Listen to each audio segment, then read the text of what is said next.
Siapa Wahabi? Merusak makam ulama. Siapa pendiri Wahabi? Muhammad bin Abdul Wahab. Kepada siapa si Abdul Wahab ini berguru? Kepada orang Yahudi. Oh, nggak ngaji ini, celeng, berarti Wahabi mereka. Wahabi mereka. Hajar siapain. Baik, ini ada pertanyaan. Pertanyaannya, benarkah Salafi Wahabi bikinan Yahudi? Baik, kalau yang benar bikinan Yahudi itu malah museum yang ada di Minahasa. Ada museum Yahudi di sana. Tapi kalau tadi yang disebut adalah salaf atau taklim salaf, yang saya tahu itu adalah gerakan dari orang-orang yang punya kepedulian untuk menyampaikan dakwah Islam, dan yang saya tahu tidak diorganisir. Jadi yang saya tahu tidak diorganisir, maka tidak ada pimpinan pusat, tidak ada pimpinan wilayah, tidak ada pimpinan daerah, tidak ada pimpinan cabang, tidak ada pimpinan ranting, karena mereka adalah orang-orang yang dia belajar di Timur Tengah, kemudian ketika pulang membuat pesantren, ketika pulang kemudian mengisi majelis taklim atau membuka kajian-kajian keislaman, atau mereka kemudian membuat artikel-artikel ilmiah atau membuat channel YouTube.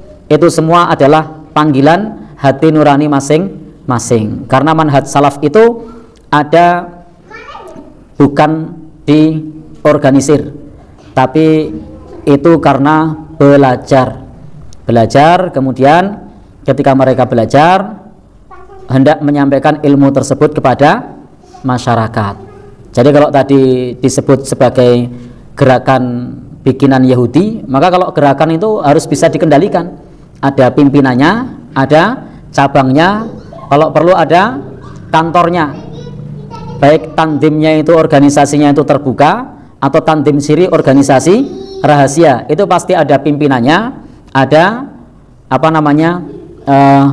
tokoh-tokohnya. Sementara yang kita ketahui tentang gerakan salaf itu tidak seperti itu, tetapi lebih kepada siapa saja mereka, orang-orang yang ingin menyampaikan ilmu-ilmu keislaman kepada masyarakat, yang bisa jadi mereka punya latar belakang yang berbeda, latar belakang suku yang berbeda, latar belakang pendidikan yang berbeda, latar belakang mazhab yang berbeda. Jadi tidak seperti yang dibayangkan orang bahwasanya salafi itu adalah organisasi. Bukan. Manhaj salaf itu bisa ada di mana saja. Dia ada di mana saja. Kalau itu berkesesuaian dengan Al-Quran dan As-Sunnah, sesuai dengan yang dipahami oleh para salafus soleh, dia di mana saja, maka itu adalah salaf. Nah, itu adalah salaf. Maksudnya mengikuti para salafus soleh. Dan bisa saja sesama orang-orang yang menginginkan mengikuti salaf itu punya pendapat yang berbeda, karena punya latar belakang mazhab yang berbeda, atau punya latar belakang guru yang berbeda. Karena memang tidak ada acuan khusus atau panduan khusus dari salafi, itu tidak ada panduan khusus harus satu seperti ini, dua seperti ini, tiga seperti ini. Berbeda dengan organisasi. Kalau organisasi kan ada pakemnya. Nah, pakem 1, pakem 2, setiap anggota harap begini-begini, setiap anggota diwajibkan begini-begitu. Sementara kalau gerakan salaf tidak seperti itu. Mereka adalah panggilan hati nurani untuk menyampaikan kitab-kitab para ulama, untuk menyampaikan apa yang di dalam hadis Rasulullah SAW, dalam kitab-kitab yang diwariskan oleh para ulama, disampaikan kepada masyarakat. Bisa saja ada yang menyampaikan dengan pandangan mazhab Syafi'i, ada yang dengan pandangan mazhab Hambali, ada yang dengan pandangan mazhab yang lain, yang bisa jadi berbeda. Tuduhan bahwa Wahabi atau dakwah Syekh Muhammad bin Abdul Wahab adalah ciptaan Yahudi sebenarnya sudah sangat lama beredar, teman-teman. Tuduhan ini sering diulang-ulang di mimbar, di grup WhatsApp, video YouTube, bahkan sampai kepada buku-buku yang polemik. Masalahnya teman-teman, semakin sering diulang, semakin itu dianggap sebagai kebenaran. Padahal ketika dibongkar satu persatu, tuduhan ini sangat rapuh dari sisi sejarah, logika, dan bukti ilmiah. Pertama, kita perlu jujur dahulu teman-teman. Tuduhan Wahabi ciptaan Yahudi bukan lahir dari penelitian akademik, bukan dari dokumen sejarahnya valid, dan bukan dari arsip Yahudi atau Barat. Tuduhan ini lahir dari konflik ideologi internal umat Islam, terutama antara dakwah tauhid dengan kelompok yang merasa terancam oleh pemurnian akidah. Biasanya tuduhan ini dikemas dengan cerita sensasional yang semisal Syekh Muhammad bin Abdul Wahab itu belajar kepada seorang Yahudi yang bernama Hempel. Wahabi adalah proyek Inggris atau Zionis. Tujuan Wahabi adalah memecah belah umat Islam. Masalahnya teman-teman, cerita-cerita ini tidak punya sanad ilmiah sama sekali. Bahkan dalam standar ilmu sejarah modern, kisah ini termasuk ke dalam kategori hoax atau legenda politik. Kita ambil contoh, yang paling populer ialah memoir Mr. Hemper. Ini sering dijadikan bukti bahwa Wahabi adalah ciptaan Yahudi atau Inggris. Padahal para peneliti baik muslim maupun non-muslim sudah membuktikan bahwa buku ini palsu teman-teman. Tidak jelas penulisnya, tidak jelas manuskrip aslinya, tidak ada arsip Inggris yang mendukung, dan baru muncul pada puluhan tahun setelah wafatnya Syekh Muhammad bin Abdul Wahab. Lebih parahnya lagi teman-teman, tokoh Hemper itu tidak pernah tercatat dalam arsip intelijen Inggris. Kalau benar dia agen rahasia besar yang menciptakan gerakan Islam global, mustahil namanya tidak muncul dalam satu pun dokumen resmi. Ini sudah dibongkar oleh banyak sejarawan Timur Tengah teman-teman. Kalau kita pakai logika sederhana saja teman-teman, bagaimana mungkin Yahudi ataupun Inggris menciptakan gerakan yang mengajak kepada tauhid, menghapus kesyirikan, memerangi kultus kuburan, menolak perantara dalam beribadah, memerangi tahayul dan khurafat?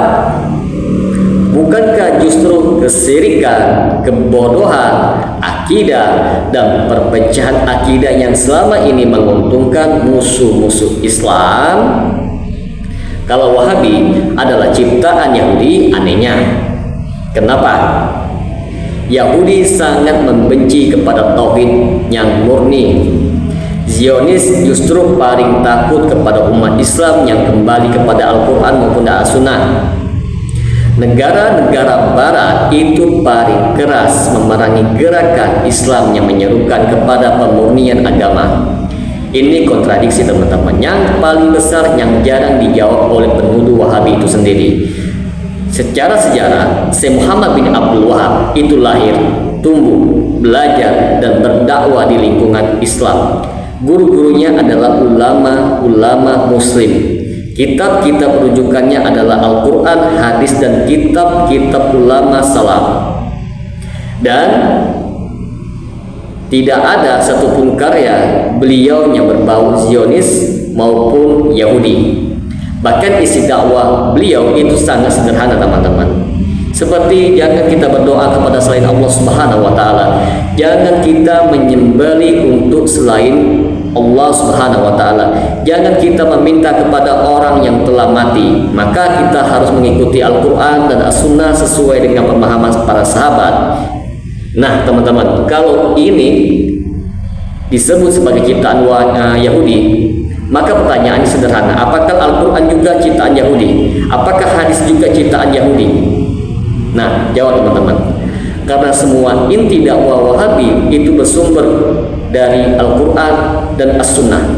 Biasanya tuduhan ini muncul bukan karena kesalahan ilmiah teman-teman, tetapi karena emosi dan kepentingan. Dakwah tauhid itu mengancam praktik pencaloan doa, bisnis ritual kuburan, kultus tokoh individu, otoritas keagamaan yang dibangun di atas mitos. Ketika praktik ini dikritik, alih-alih membantah dengan dalil, jalan pintasnya adalah melabeli Wahabi, Yahudi, radikal, dan sesat. Ini teknik klasik untuk membunuh karakter teman-teman. Kalau kita mau jujur, narasi Wahabi citaan Yahudi justru melemahkan daya kritis umat Islam itu sendiri. Umat itu diajak percaya kepada teori konspirasi tanpa bukti, tanpa verifikasi, tanpa keilmuan. Ini bertentangan dengan ajaran Islam itu sendiri yang memerintahkan kita untuk tabayun dan keadilan dalam menilai.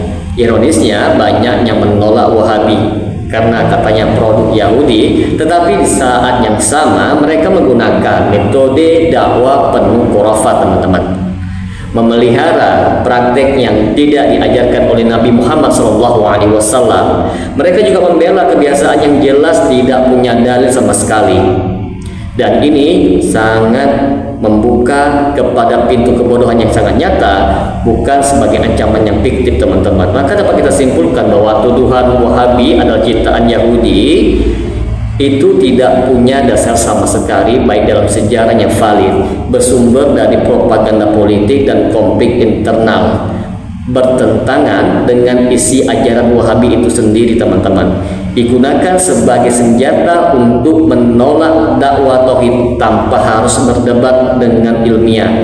Kalau seseorang tidak setuju dengan Wahabi, nah silakan saja teman-teman. Islam itu membolehkan kita berbeda pendapat, tetapi jangan menyebarkan tuduhan-tuduhan fitnah tanpa bukti, dan itu adalah sebuah kezaliman ilmiah dan dosa lisan. Dan pertanyaan yang paling penting yang sering dilupakan, kalau Wahabi itu salah, bantahlah dengan Al-Quran dan As-Sunnah. Kenapa kita harus pakai dongeng Wahabi ciptaan Yahudi?